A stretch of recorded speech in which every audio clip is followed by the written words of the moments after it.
Senator Craughwell, followed by Senator Tonin. Thank you very much indeed, Chair. Chair, at the outset, I want to place on record my, I suppose, concern over the fact that we all received a letter prior to the Chief of Staff arriving here, not to stray into policy areas. I believe the Chief of Staff, as the most senior military officer in the country, is well capable of telling us if we stray into areas that we're not or should not stray into. And with that in mind, I'm somewhat concerned at the blurring that I've noticed and other people have mentioned to me of the roles within the senior Department of Defence and the Chief of Staff's office.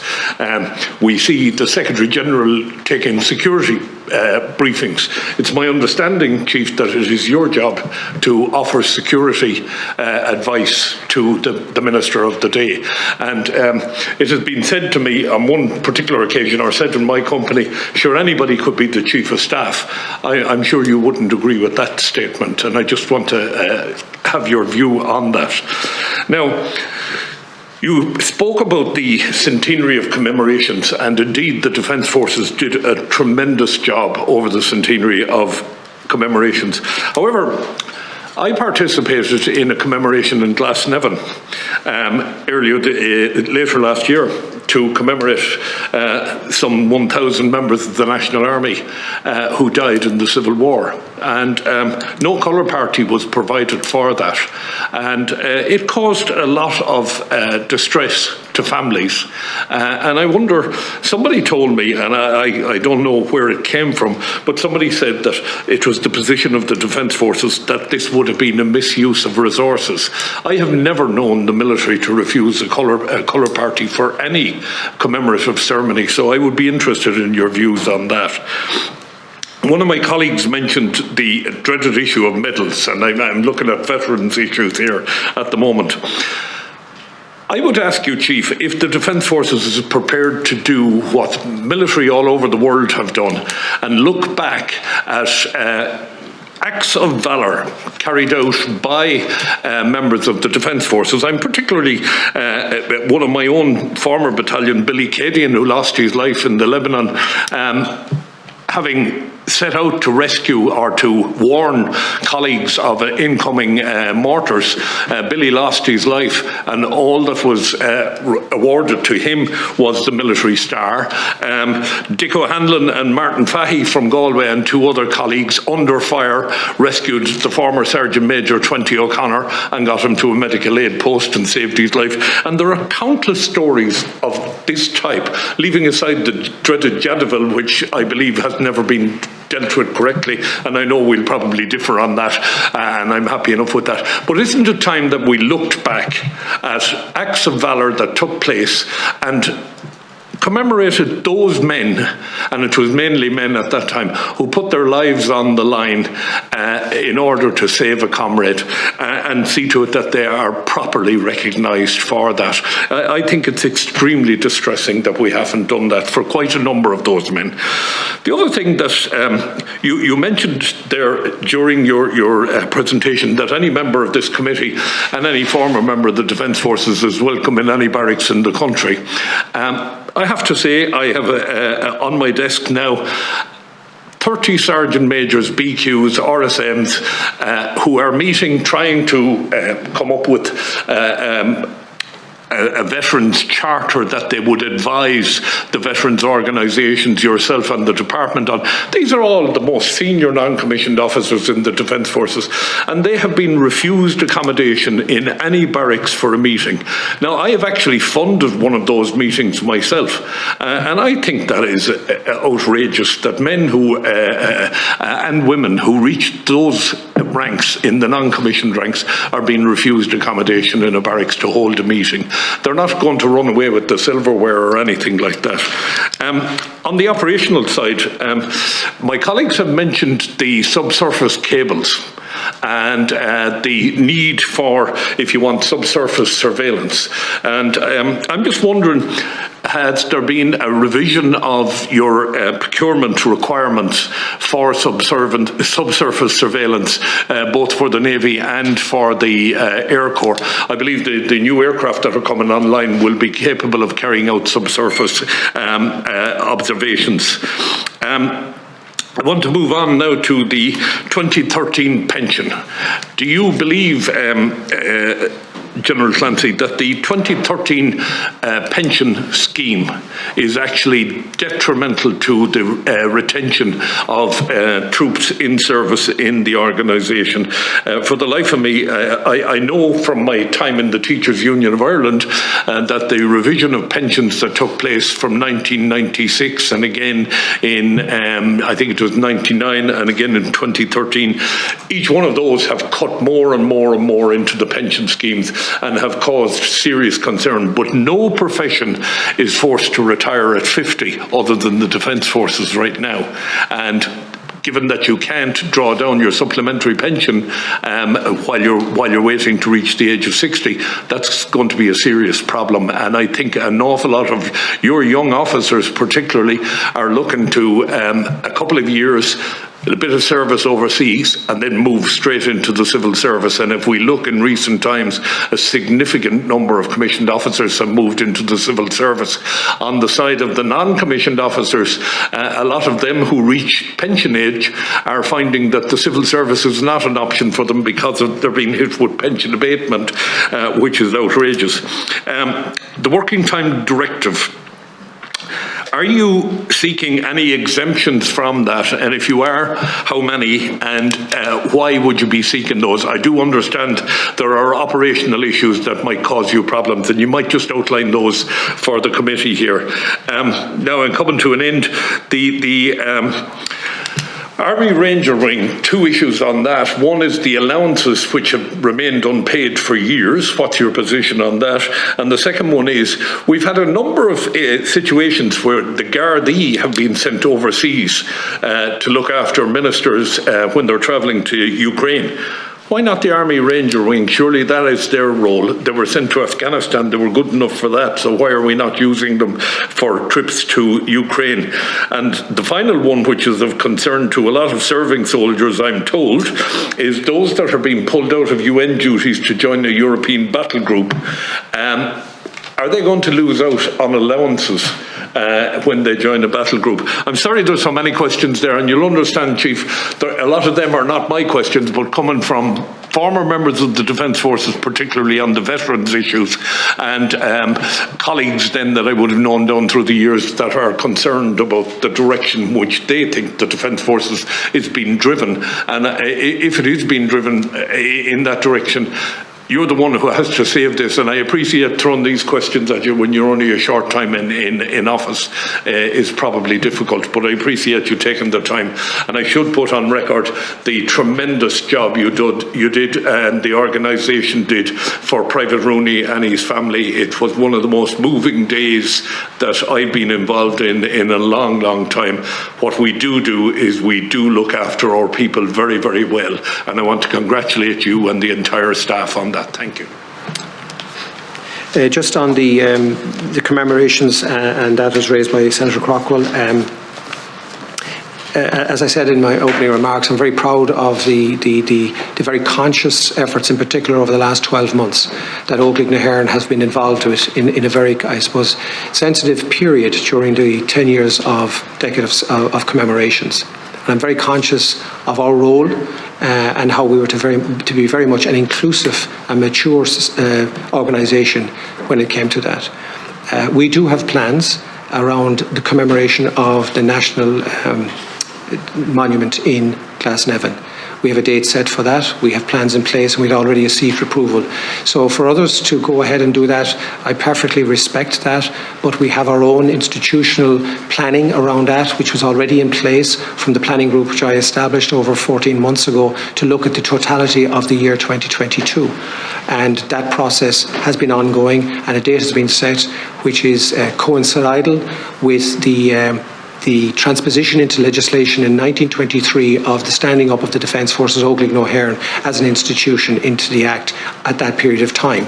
And that was always in the plan, and that was the plan on which we do it. And as an institution, that will be our national commemoration of that site and those that died from the National Army during that period.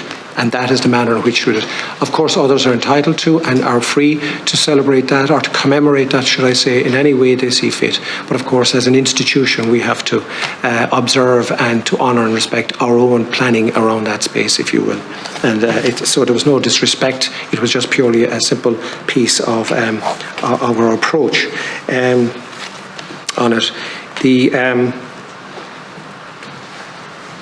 With regards to the acts of valour, I know and respect very much your views around medals and all of this area, which is a sensitive, emotive, if you like, and very important and special to an awful lot of people. But as I suppose, as an institution, we have very deliberate processes around how we deliver in terms of medals boards and how they are, and to go back over them again or otherwise would have to be a very considered piece. I'm not closing the door on it, shall I put it that way, but it's not something I had been overly familiar with before you have raised it in front of me here today, so I would need some time to consider that. But I would caveat it by saying that we have very deliberative processes around medals. Any medals that have been awarded to some of the names you have mentioned, which are familiar, were done on a deliberative process. To go back and revise or to a revision of those processes, would have to be taken under serious consideration if it was to be undertaken, because to any action there is an equal and opposite reaction quite often, and we'd have to take all of those pieces in. But I do respect your views, as I always do, Senator. You might just bear in mind, Black Hawk Down, they weren't afraid to go back and look at that and upgrade all of the people that were involved in that. Other countries have done it and have not been afraid of it. Leave aside the Jadaville issue, that's a separate issue. But the other issues, particularly among veterans, it's the number of veterans that approach me and tell me about wonderful things that happened. I wasn't there, I don't know. But I do think a look back would be a good thing to do. Okay, I'm very conscious of time. Sorry. To avoid opening up issues again, because a huge range of questions were proffered to the Chief of Staff, who hasn't yet completed his response. That's fine, You raised as supplementary the vacancies in the NCO's rank and whether that contributed to some of the issues that raised. The vacancies of the NCO's rank, if you like, are relatively new. And even though they're there with a while, they're relatively new in terms of the timeframes which I've captured with Senator Cloonan. And I don't think it is influential in terms of the maintenance of discipline and good order that has been broken down so badly, if you like, in a sense, during the timeframes and the period of time that's referred to. So I don't think there's a direct association that we can bring in that space. That's just my initial reflection on it. And on the Veterans Associations, as you know, we have we have recognised Veterans Associations. We have fully recognised Veterans Associations, which I think represent the IUNVA, the ONE, and of course ARCO, which do an exceptional job in terms of representation at the appropriate level for the organisation as a whole, and I'm quite satisfied in that space. There is, on the revision of requirements of subsurface, there is no revision. The equipment development plan and the ongoing considerations of all our capabilities are and I'm not aware of any revision of our subsurface capabilities or requirements other than those that we're already aware of and the gapping that we have around that space in particular. The issue on pension discussions. Again, pensions are something that have been decided upon by policy and by government, and it's not for me to make a judgment and I'll give an opinion on it, and I'd refrain to do so. The mandatory retirement ages that you refer to is something that's that is of course under consideration. When we look across the broader uniformed services of the state, when we look at Garda Síochána, the mandatory retirement age is 60. That's a fact. When we look at the prison service, despite having maybe 38, I think, or even larger number of grades within the prison service, the mandatory retirement age is 60. When we look at the prison service and the number of grades they have, the mandatory retirement age is 55. When we look at the Defence Forces, we have across all grades, we have differing mandatory retirement ages. And this was, as Deputy Berry has alluded to, in the 90s, this was put in place on a bespoke level for reasons 30 years ago, for reasons perhaps around bringing down the age profile of the organisation, creating a fitter and more modern Defence Forces at that point in time. And therefore, these are the facts that surround the mandatory retirement ages, and I recognise the challenges that they're causing internally within the organisation as a barrier to retention at this point in time. The ARW allowances is under arbitration at this point, so I think that says enough in terms of it's arbitratable, and it is being arbitrated on it. I've spoken about the EU battle group and the cultural issues. Just if I can say on the broader cultural issues, and I know there was a lot that the Senator raised on these issues, I think I've said with regards to my acknowledgement of them and the fact that, but I also want to give you a degree of comfort around it, or if it is comfort, because we can't give comfort in this area. I'm very conscious of language is very important, as you rightly said, and I'm very, very conscious of that. But we haven't, we have taken lessons from other militaries. We have brought in the likes of the Rape Crisis Centre to help us understand, to give us confidence, to brief us, and to help us with our understanding around equality and around the issues that are involved in that. So I just wanted to put that on the record to this committee as well. And we haven't stood still either in our timeline in the last, since I've taken over office. We have created the conditions where we have stepped out and did immediate response teams at that time. We did extend our Inspire, which is a helpline service, to the wider Defence Forces, their families, and to the veterans as well, to create the helpline for people. We also set up with the Department of Defence and the Minister at the time a confidential contact person. But I also stood up an organisation standing committee, which was a diverse committee in terms of gender, in terms of rank, headed up by my Assistant Chief of Staff here, to bring about changes that were immediate in terms of response. An example about that in terms of our culture and internally at the moment is when we look to other organisations and we looked to the whole question about sexual ethics and responsible relationships and the training required around that. There was a gap and a deficit that was badly needed in our organisation. And we've piloted that, and we recognised that we needed external instruction and external support to deliver that internally in the organisation, which we have gone to tender on, and we hope to stand that up with 5 instructors from external sources to deliver it to the organisation as a whole. So these are just a sample, a flavour, if you like, of some of the changes, if you like, around the cultural space and the actions that we've taken. And as I said, like you, I am waiting for the IRG report to come. I'll ask you honestly, it will be stark, I have no doubt about it. I'm under no illusions, as you are not. I've my eyes wide open, as do the General Staff. And I'm under no illusions, and I've never shirked from my views in this space, and I've been very open about it. And when it comes, I will engage with all stakeholders, and I've given that commitment to the Taoiseach in writing and to the Minister and Minister of Defence, that I will engage with all stakeholders with regards to recommendations that he accepts from that report. And we will get on with it and get forceful about implementation. And I can assure you of that also.